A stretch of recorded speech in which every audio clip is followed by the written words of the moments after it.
Bonsoir à toutes et à tous, je suis ravie de vous retrouver pour une nouvelle saison de C'est-à-dire sur un plateau flambant neuf et avec toujours des équipes de choc. Vous allez retrouver dans un quart d'heure C'est dans l'air avec Caroline Roux, une émission consacrée ce soir à la situation en Afghanistan.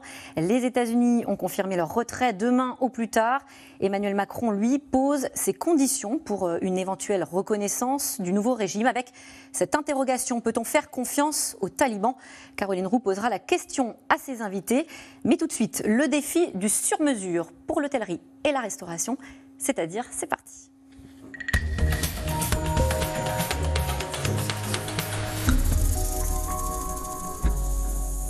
Bonsoir Jean-Baptiste Lemoyne. Bonsoir. Vous êtes secrétaire d'État chargé du tourisme, des Français de l'étranger et de la francophonie. On va faire le bilan de cet été, pas comme les autres, dans un instant. Mais d'abord, vous étiez à Bercy ce matin pour une réunion importante avec Bruno Le Maire, les acteurs du tourisme, entre autres. Le quoi qu'il en coûte, c'est terminé. Et aussi pour les restaurateurs, l'hôtellerie. Alors, c'était une réunion importante parce que ces acteurs, ils ont pour beaucoup fait une belle saison, mais on a vu des disparités selon les territoires, selon les secteurs. Et c'est pourquoi, désormais, on passe à une logique d'accompagnement sur mesure. Alors, au mois de septembre, on va continuer avec le fonds de solidarité.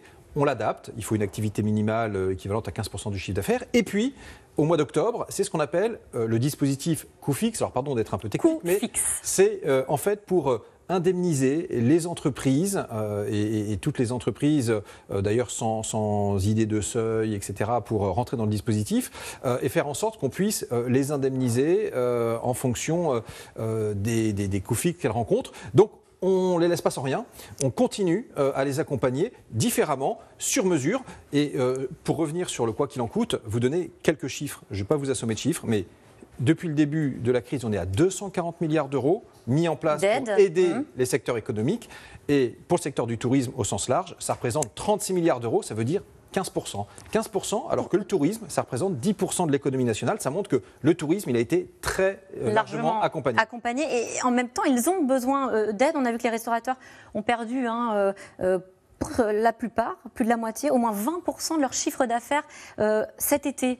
Et ils ne pourront pas se débrouiller seuls. On a des disparités. Vous parlez de sur-mesure, on le sait très bien concrètement, entre un établissement qui n'a pas de terrasse, un autre qui est loin d'une zone touristique, encore un autre qui est en zone commerciale ou certains lieux où les clients sont particulièrement réfractaires au pass sanitaire. C'est compliqué.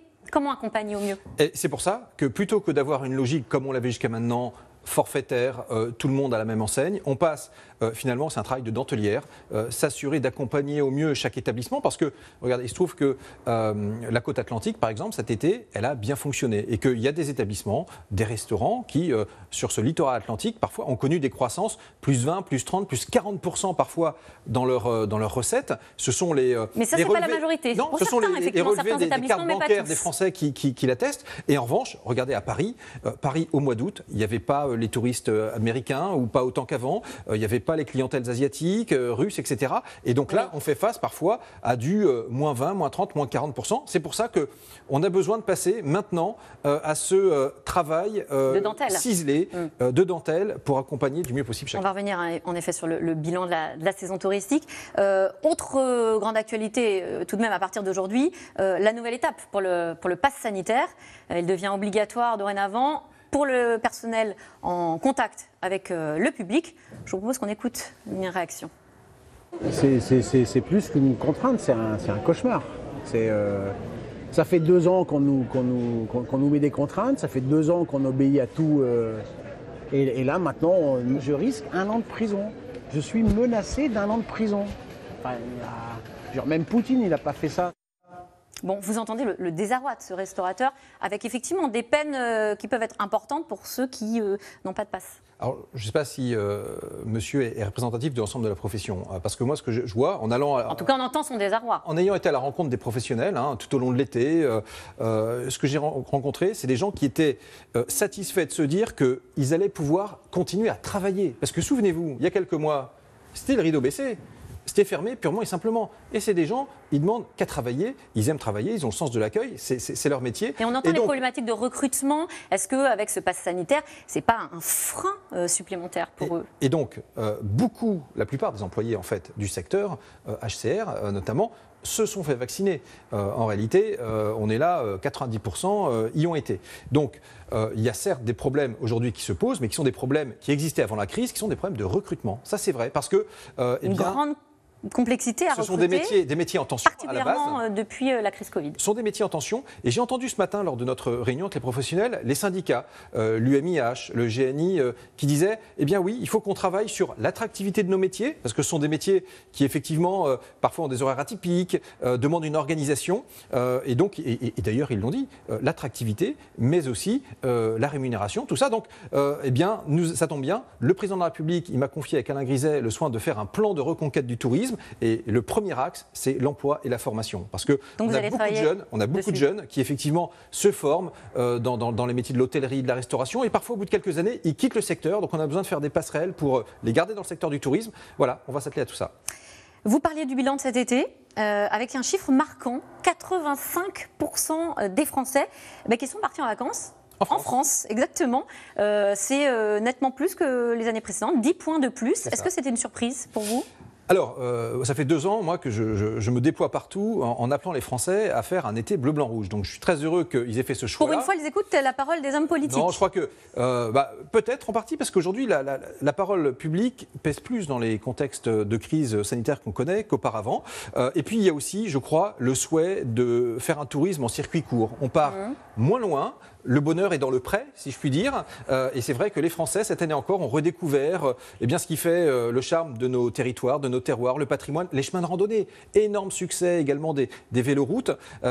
Moi, je m'en réjouis parce que, encore une fois, c'est le moteur de nos... On va regarder le palmarès justement des régions qui s'en sortent le mieux. Provence-Alpes-Côte d'Azur, Occitanie, et puis également Nouvelle-Aquitaine. Alors le point commun, finalement, c'est la campagne, la montagne et la mer. C'est le triptyque des vacances sous Covid. Tout à fait. Littoral et montagne ont très bien fonctionné. L'arrière-pays aussi. Regardez des destinations comme l'Aveyron, la Lozère, le Jura. Il n'y avait plus un gîte disponible. Il y a une envie de nature. Et c'est vrai qu'après les mois qu'on a passés parfois confinés ou parfois restreints avec des couvre-feux, il y a une envie de grand air, une envie de s'oxygéner et de s'aérer. Alors bon, ça, c'est pas partout, puisque vous l'avez dit tout à l'heure. Du côté des grandes villes, en revanche, on a eu des baisses draconiennes de visiteurs, notamment à cause des touristes étrangers qui n'étaient pas là. En revanche, l'année prochaine, rêvons un peu, pas de Covid. Comment est-ce que vous faites pour garder les Français en France ? Alors, il y a 2 choses.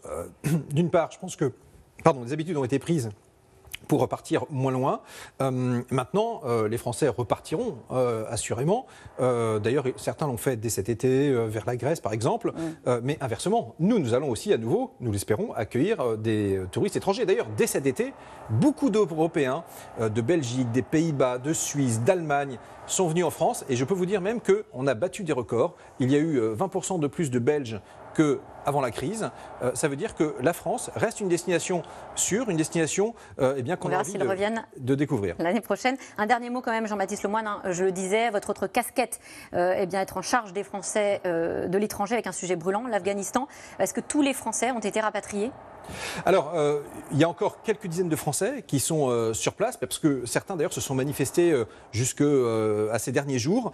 Et donc, on continue le travail pour faire en sorte, encore une fois, qu'ils puissent tous revenir à la maison. D'ailleurs, les autorités de facto sur place ont dit que les étrangers pourraient quitter le pays. Et donc, on va s'assurer de tout cela naturellement. On en a ramené 150 déjà. Oui. En plus des 2800 Afghans qui ont été évacués depuis le 15 août et qui s'ajoutent eux-mêmes aux 1500 Afghans que nous avons évacués précédemment.